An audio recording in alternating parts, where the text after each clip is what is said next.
I wish I'd had the courage to say no back in February when this monstrous political scheme was first ordered. There are a lot of moments in the Senate scandal, times that have set the whole country talking. But two of the key ones in the so-called Duffy-Wright affair happened back on February 11th and 13th.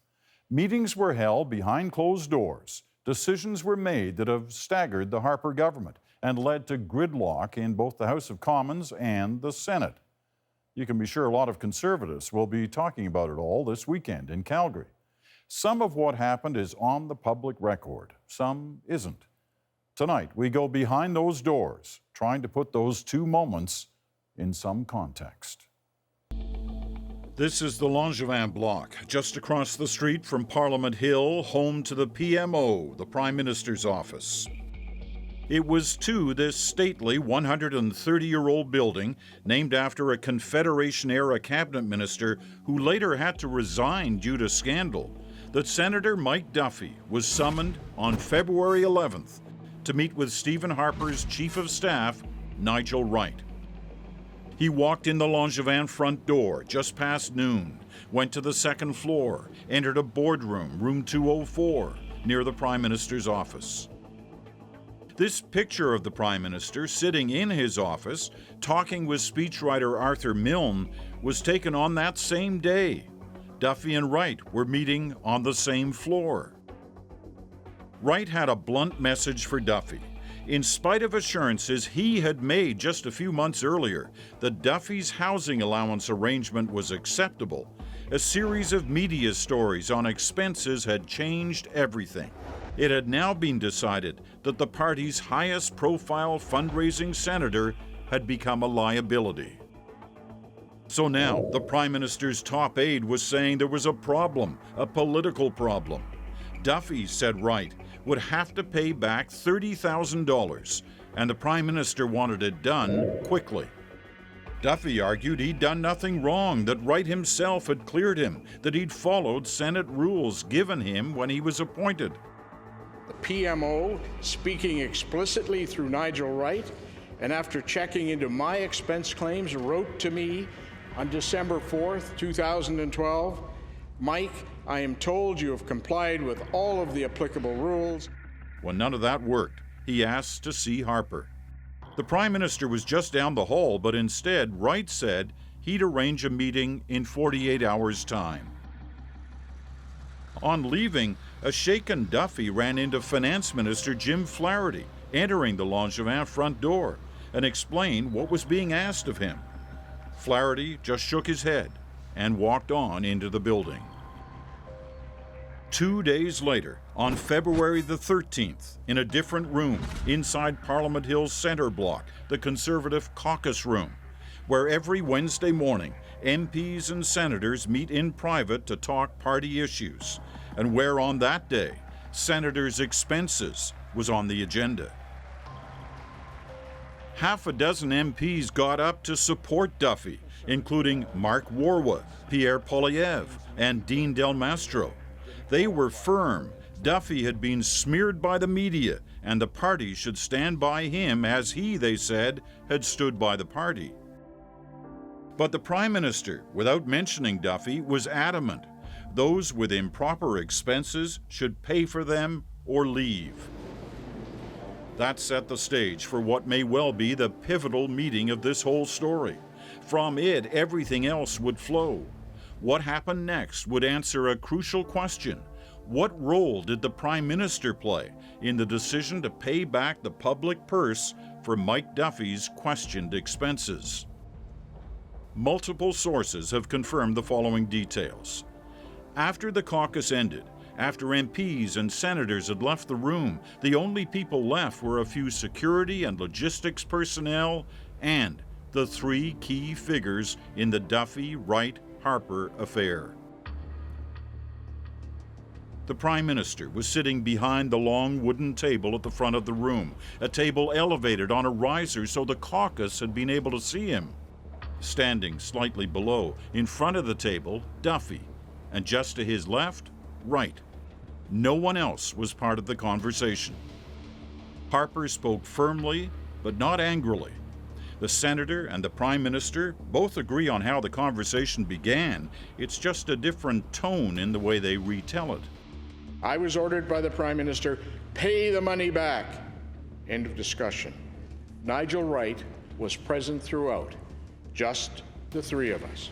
Mr. Duffy now says he is a victim because I told him he should repay his expenses. You're darn right, I told him he should.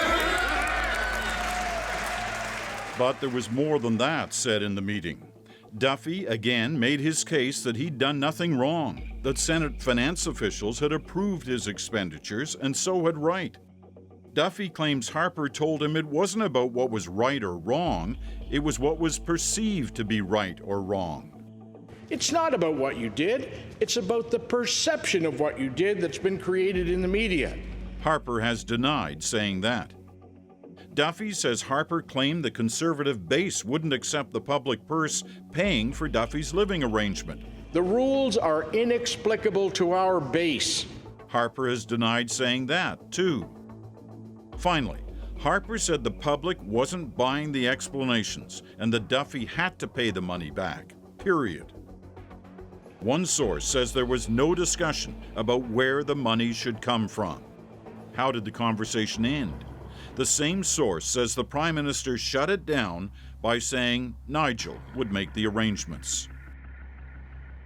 Stephen Harper's office is calling that last remark categorically false. As for Wright, he won't comment on what was said that day or, for that matter, anything else about this whole affair. Duffy, Wright, and Harper have repeatedly turned down requests for on-camera interviews on this matter. Back in the caucus room, the conversation was over. It had lasted less than 5 minutes. In the 9 months since, Duffy and Harper have never spoken again. Their relationship over. Only a few years before, Harper had signed this picture for the senator, glowingly adding the words, "To Duff, a great journalist and a great senator.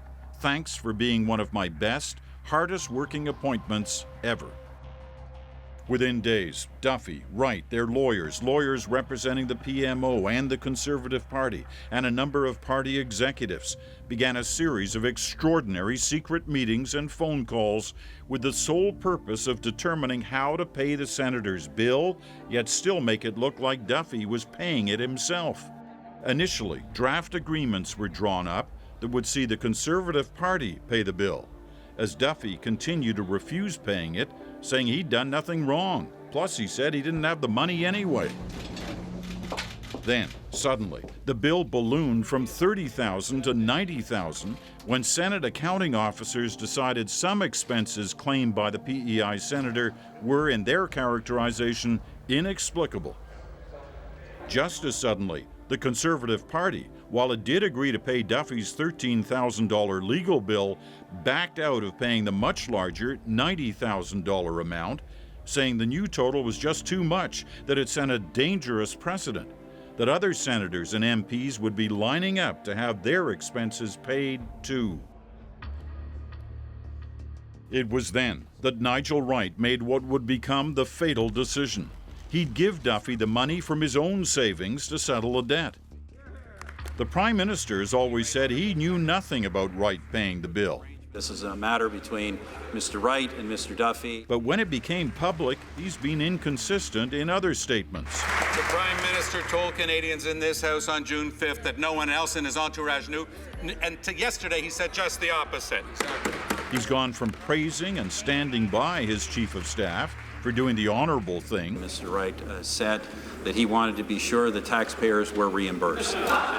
To accepting his resignation, to saying he dismissed him. There is one person responsible for this deception, and that person is Mr. Wright. It is Mr. Wright. Senator, why did you feel it was important to show up today? Duffy, to this day, maintains he didn't know where the money came from, that he always assumed it had somehow come from the party. One thing he was convinced of, though, no matter who paid the money, Wright had handled the arrangements. Duffy says he was sworn to secrecy about the deal, told to ignore ongoing audits, and threatened with being thrown out of the caucus if he went public. The former newsman played along with the phony cover story, even, he says, memorizing a PMO phoned-in script for an interview he gave in Charlottetown about the decision to pay the bill. Everywhere I go, people are talking, well, where do you live? What's that all about? Da, da, da. It's become a major distraction. So my wife and I discussed it, and we decided that in order to turn the page, to put all of this behind us, we are going to voluntarily pay back my living expenses related to the house we have in Ottawa. That line was written by the PMO to deceive Canadians as to the real source of the $90,000. So how did news of the deal get out 2 months later? Sir, how do you feel? Duffy says at one point he sent an email to his lawyer that included details of the deal. But he also copied a few friends and advisors. One of them, he's convinced, although he doesn't know which one, betrayed him.